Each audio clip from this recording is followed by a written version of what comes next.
We have reached the end of this training series. In this series, we covered all of the exam objectives for the Red Hat Certified System Administrator exam as outlined by Red Hat, located at the URL below. We based the content of this training off of what is taught in the RH-134 course as taught by Red Hat. You can go to the link below to take a pre-assessment questionnaire to see if you are ready to take the exam or if you need more time to study. The material taught in this course will help you on your way to the RHCE exam, as you will need to know what was covered here as well as what is expected of an RHCE. In this course, we covered how to use essential Linux tools, such as using the command line, managing user accounts on a system, modifying file and folder permissions, and reading system documentation such as the man and info pages.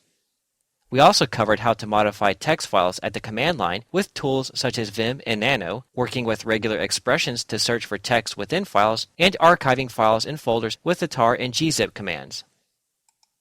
We demonstrated various ways of starting and stopping our systems, and we learned how to boot a system into a different run level. Next, we discussed what the single user mode is for, and how to use it to change the root password, and how to lock the single user mode down.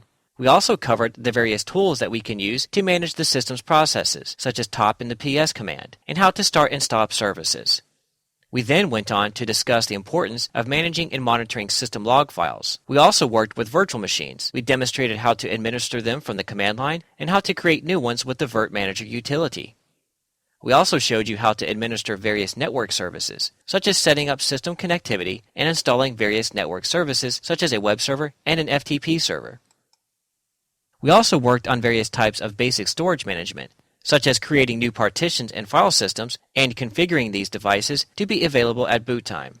We also showed you how to set up an encrypted partition and make it prompt a user for a password at boot time.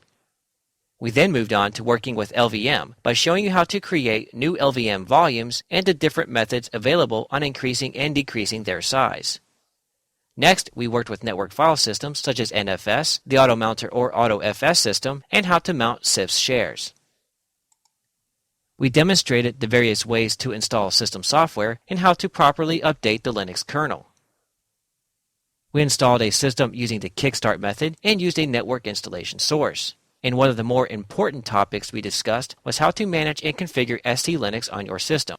And we also showed you how to modify the kernel runtime parameters.